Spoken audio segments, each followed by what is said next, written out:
അത് depends on ആ villainism എങ്ങനെ പോർട്രേ ചെയ്യുന്നു എന്നാണ് എനിക്ക് ഓർമ്മ വരുന്നത്. ഇപ്പം ഞാനിപ്പോൾ മലയാളം സിനിമയുടെ ഒരു വലിയ ഭാഗമാണെന്ന് പറയാൻ പറ്റില്ല. 10-27 പടം ചെയ്തു എന്നല്ലാതെ മലയാളത്തിൽ, ബാക്കി വേറെ അന്യഭാഷകളിലാണ് ചെയ്തത്. പക്ഷേ ഞാൻ ഓർക്കുന്ന ഒരു കാര്യമുണ്ട്. ഞാൻ കറുത്ത പക്ഷികൾ എന്ന സിനിമ ചെയ്തപ്പോൾ, കമൽ സാറിൻ്റെ സിനിമ ചെയ്തപ്പോൾ, ഒരു ഫിലിം മാഗസിൻ, കുറച്ച് സീരിയസ് ആയിട്ട് എഴുതുന്ന ഫിലിം മാഗസിൻ എഴുതിയിരുന്നത്, ചീരുന്ന ഉണ്ടകളും വികൃതമായ എക്സ്പ്രഷൻസും നിലവിളികളും ഇല്ലാത്ത ഒരു സൗമ്യനായ വില്ലൻ, ഒരു സൈലൻറ്റ് വില്ലൻ, അത് എൻ്റെ പേര് ഇട്ടിട്ടുണ്ടായിരുന്നു. അതിൽ ആക്ച്വലി ഞാൻ അഗെയിൻ വരുന്നത് ഫ്യൂ സീൻസിനാണ്. പക്ഷേ ആ സിനിമയിൽ ഒരു ഇമ്പാക്റ്റ് ഉണ്ടാക്കിയത് ഞാൻ ആക്ച്വലി ഒരു ക്രൂവൽ മാൻ അല്ല, പക്ഷെ ഞാൻ ചെയ്യുന്നത് അവിടെ നെഗറ്റീവ് ഇമ്പാക്റ്റാണ് ഏറ്റവും ഇമ്പോർട്ടൻറ്റ് ക്യാരക്ടേഴ്സിന് അവിടെ സംഭവിക്കുന്നത്. അപ്പോൾ ആ സമയത്ത് വില്ലനിസം അങ്ങനെ വരുമ്പോൾ വളരെയധികം ഇമ്പോർട്ടൻസ് കിട്ടും, ആൾക്കാർക്ക് ഫീൽ ചെയ്യും. എപ്പോഴും കാരിക്കേച്ചർ ആയിട്ടുള്ള വില്ലൻസ് വരുമ്പോഴാണ് പ്രശ്നം വരുന്നത്. അതായത് ഇങ്ങനെ സംസാരിക്കുള്ളൂ, അല്ലെങ്കിൽ ഗർജിക്കുന്ന ശബ്ദത്തിലേ സംസാരിക്കുന്നുള്ളൂ, അല്ലെങ്കിൽ നമ്മുടെ പഴയ ഹിന്ദി സിനിമകളിൽ കാണുന്ന പോലെ കിത്തന ലാക്കുമില്ല, അല്ലെങ്കിൽ ആ ഒരു അരയോ സാമ്പ ഇസ് എ ക്ലാസിക്കൽ. ഇത് അന്ന് നന്നായിരുന്നു, പക്ഷേ എപ്പോഴും എല്ലാവരും ചെയ്യാൻ നോക്കിയത്. അതിനുശേഷം അംജദ് ഖാൻ്റെ ഒരു ക്ലോണുകൾ ഒരുപാട് വന്നു. അങ്ങനെ അല്ലാതെ വില്ലനിസത്തിന് പല തലങ്ങളുണ്ട്. It can be psychological villainism, it can be physical villainism, it can be emotional villainism, philosophical villainism ആവാം. സോ ആ റൈറ്ററിൻ്റെയും ഡയറക്ടറിൻ്റെയും കയ്യിൽ കിടക്കുന്നു ആക്ടറിൻ്റെ ഇൻ്റർപ്രിട്ടേഷനിൽ. ഫാൻറ്റാസ്റ്റിക് എക്സ്പീരിയൻസ് ആയിരുന്നു. ബിക്കോസ് എന്താ അറിയോ, ഒന്നാമത് കൾച്ചറിന് ഡിഫറെൻ്റ് ആണ്. അപ്പോൾ ഇന്ത്യ എന്ന് പറയുന്നതിന് ഒരു സ്പെഷ്യൽ പ്ലേസ് ആണ്. ബിക്കോസ് എവറി ലാംഗ്വേജിന് അതിൻ്റേതായിട്ടുള്ള കൾച്ചറും അതിൻ്റെതായിട്ടുള്ള ഡിഫറൻസസും ഉണ്ട്. പിന്നെ ഹിന്ദി ചെയ്തപ്പോൾ ആ ആക്ടേഴ്സിൻ്റെ കൂടെ വർക്ക് ചെയ്തപ്പോൾ എനിക്ക് ഭയങ്കര ഇൻട്രസ്റ്റിംഗ് ആയിട്ട് തോന്നിയത് അവരുടെ പ്രൊഫഷണലിസമാണ്. അവർക്ക് പ്രോംപ്റ്റിംഗ് എന്താണെന്ന് പോലും അവർക്ക് അറിയില്ല. They know only about learning their lines correct ടൈമിൽ പറയാമെന്നുള്ളതാണ്. അമേരിക്കൻ ഫിലിംസ് ചെയ്തപ്പോൾ സിങ്ക് സൗണ്ടേ ഉള്ളൂ അവിടെ. There is no question of dubbing also. There is no second chance. Drama ചെയ്യുന്ന പോലെയാണ്. ഓഫ്കോഴ്സ് റീടേക്ക് ചെയ്യാം, പക്ഷേ the take has to be perfect. Dialogue rendering has to be perfect. Emotional dialogues ആണെങ്കിലും പോലും, വോയിസ് ക്രാക്ക് ആണെങ്കിലും പോലും sync sound ആയതുകൊണ്ട് perfect ആയിരിക്കണം. സോ ആ ഒരു പ്രിപ്പറേഷൻ അവരുടെ. ഞാൻ നെയിൽ എന്ന് പറയുന്ന സിനിമയിൽ അഭിനയിച്ച ബ്രിസ്റ്റൽ പോമറോയ് എന്ന് പറയുന്ന സ്റ്റേജ് ആക്ടറാണ്. അദ്ദേഹം ഫിലിംസും ചെയ്തിട്ടുണ്ട്, ന്യൂയോർക്ക് എന്നാണ്. അദ്ദേഹത്തിൻ്റെ കൂടെ ആക്ട് ചെയ്തപ്പോൾ എനിക്ക് ഭയങ്കര ഫാസിനേറ്റിംഗ് ആയിട്ട് തോന്നിയത്, 5 മിനിറ്റ് കിട്ടിയാൽ എന്നെ വിളിച്ച് പറയും, Rajesh let's practice our lines. അതായത് നമുക്ക് ഫ്രീ ടൈമിൽ we were practising our lines. അത് ക്യാമറയുടെ മുമ്പിൽ എത്തുമ്പോഴേക്കും വി വർ വെൽ പ്രിപ്പയർഡ്. ഒരു സെക്കൻഡിന് പോലും നമുക്ക് സംശയങ്ങൾ ഉണ്ടായിരുന്നില്ല. നമ്മുടെ റിയാക്ഷൻസ്, ഇൻറ്ററാക്ഷൻസ്, നമ്മുടെ body language we were prepared. അപ്പോൾ ആ കൈൻഡ് ഓഫ് കമ്മിറ്റ്മെൻറ്റ്, ആ കൈൻഡ് ഓഫ് എന്താ പറയുക, ഒരു പ്രൊഫഷണലിസം ഭയങ്കര ഇൻട്രസ്റ്റിംഗ് ആയിരുന്നു. എനിക്കതൊരു ലെസനുമായിരുന്നു, എനിക്കൊരു ഐ ഓപ്പണിംഗ് ലെസനായിരുന്നു അത്. നമ്മുടെ പല സിനിമകളും ലോകോത്തരമാണ്.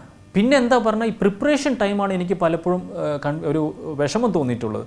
ബിക്കോസ് ഈ ഹിന്ദി ആയിക്കോട്ടെ, ഇംഗ്ലീഷ് ആയിക്കോട്ടെ, അമേരിക്കൻ ഫിലിംസിൽ വർക്ക് ചെയ്യുമ്പോൾ എൻ്റെ script use to reach me at least 3 weeks to 4 weeks in advance. എനിക്ക് മലയാളത്തിൽ പലപ്പോഴും മേക്കപ്പ് ഇട്ടുകൊണ്ടിരിക്കുമ്പോഴായിരിക്കും അസോസിയേറ്റ് വന്ന് ജസ്റ്റ് വായിച്ചു തരിക. ഇവിടെയും പ്രോംപ്റ്റിംഗ് ഇല്ലാണ്ടാണ് ചെയ്യുന്നത്. ഇവിടുത്തെ പ്രൊഫഷണൽ ആക്ടേഴ്സാണ്.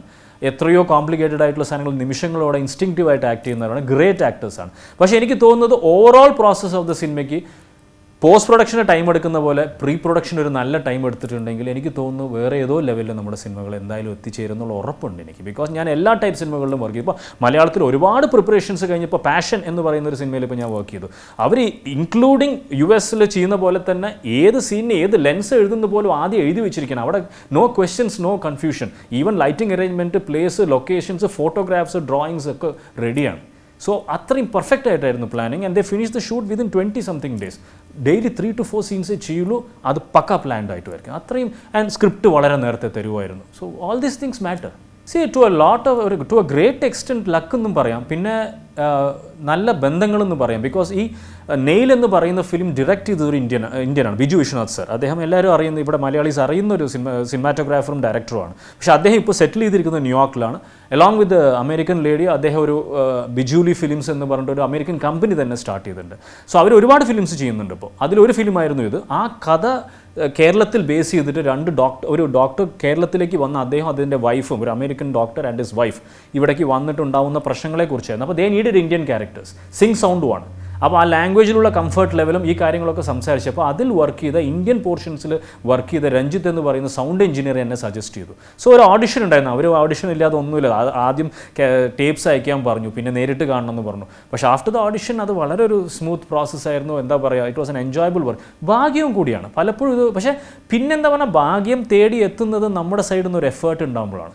നമ്മൾ കോൺസ്റ്റൻ്റ് ആയിട്ട് സെർച്ച് ചെയ്യുമ്പോഴാണ് ഭാഗ്യം ചില സമയത്ത് ഇങ്ങോട്ട് വന്ന് നമുക്ക് ഫീഡ് ചെയ്ത് തരുള്ളൂ. നമ്മൾ സെർച്ച് സെർച്ച് ചെയ്ത് പോയി നിരന്തരമായി റിലൻറ്റ്ലെസ് ആയിട്ട് സെർച്ച് ചെയ്തിട്ട് നമ്മൾ അതിനുള്ള എഫേർട്ട് ഇട്ടുകൊണ്ടേ ഇരിക്കുമ്പോഴാണ് പലപ്പോഴും ഇങ്ങനത്തെ ഓപ്പർച്യൂണിറ്റീസ് വീണ് കിട്ടുന്നത്.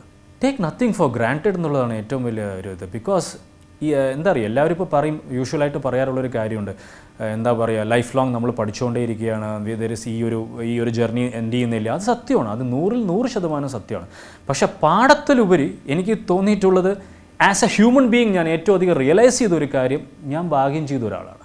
ബിക്കോസ് ഞാൻ പുറത്ത് കാണാറുണ്ട് highly talented people, excellent actors and singers and dancers and directors and writers ഒരു ഓപ്പർച്യൂണിറ്റിക്ക് വേണ്ടി വെയിറ്റ് ചെയ്ത് കിട്ടാതെ പോകുന്നു. അപ്പോൾ ഞാനൊരു 13 വർഷമായിട്ട് ഇപ്പോൾ വർക്ക് ചെയ്യുന്നുണ്ട്. 13 വർഷമായിട്ട് വർക്ക് ചെയ്യുന്ന എനിക്ക് പാഠം എന്നല്ല, ഞാൻ മനസ്സിലാക്കിയതും എൻ്റെ ഉള്ളിൽ എപ്പോഴും ഞാൻ ഉൾക്കൊണ്ടുകൊണ്ട് നടക്കുന്ന ഒരു കാര്യം എന്താ പറഞ്ഞാൽ, never be arrogant about what you got. Because ഇതൊരു എത്ര എഫേർട്ട് ഉണ്ടെങ്കിലും എത്ര ടാലൻറ്റ് ഉണ്ടെങ്കിലും ഈ ഒരു ഭാഗ്യം, being at the right place at the right time and getting the right opportunity എന്ന് പറയുന്നത് വലിയൊരു കാര്യമാണ്. അത് വീണ് കിട്ടിയിട്ടുണ്ട്. ആ ഒരു എന്താ പറയുക, ഹ്യൂമിലിറ്റിയും ഹംബിൾനെസ്സും ഉള്ളിലുണ്ടാവണം എന്നുള്ള ഉണ്ടാവും, ഇത് മനസ്സിലാക്കിയ ഒരാൾക്ക് ഉണ്ടാവും. ബിക്കോസ് പുറത്ത് നമ്മൾ കാണുന്നുണ്ട് highly talented people not getting an opportunity. So why did we get the opportunity? Something good happen to us. അപ്പോൾ ഞാൻ മനസ്സിലാക്കിയത്, ഞാൻ ആം ബ്ലെസ്ഡ്. ഞാൻ ഇഷ്ടപ്പെട്ട എൻ്റെ പാഷൻ എന്ന് പറയുന്നതാണ് എൻ്റെ പ്രൊഫഷൻ. അത് ഞാൻ am blessed. I am blessed that at least a lot of audience, എല്ലാവർക്കും ഇഷ്ടപ്പെടുന്ന പറഞ്ഞാൽ ഏറ്റവും വലിയ കള്ളമായിരിക്കും. അവിടെ ഇരുന്ന് ചിലവർ പറയണ്ടാവും ഈ കഷണ്ടിക്ക് ഒന്നിനും കൊള്ളില്ല. പക്ഷേ ഒരുപാട് ആൾക്കാർ സ്നേഹിക്കുന്നുണ്ട്. അതൊരു ബ്ലെസ്സിങ് ആണ്. അപ്പോൾ ആ ബ്ലെസ്സിങ് എൻ്റെ ഉള്ളിൽ, ആ ഒരു എന്താ പറയുക, മനസ്സിൽ ആ ഒരു ധൈര്യം എനിക്ക് തരുന്നുണ്ട്. ആ ഒരു കമ്മിറ്റ്മെൻറ്റ് ഞാൻ ലൈഫിൽ മുന്നോട്ട് കൊണ്ടുപോകണം എന്നുള്ളതാണ് ഏറ്റവും വലിയ പാഠം. And this journey never ends. Till my last breath ഈ ജേർണി കണ്ടിന്യൂ ചെയ്യും എന്നുള്ളതാണ് എൻ്റെ മനസ്സിലുള്ള ഇപ്പോഴത്തെ.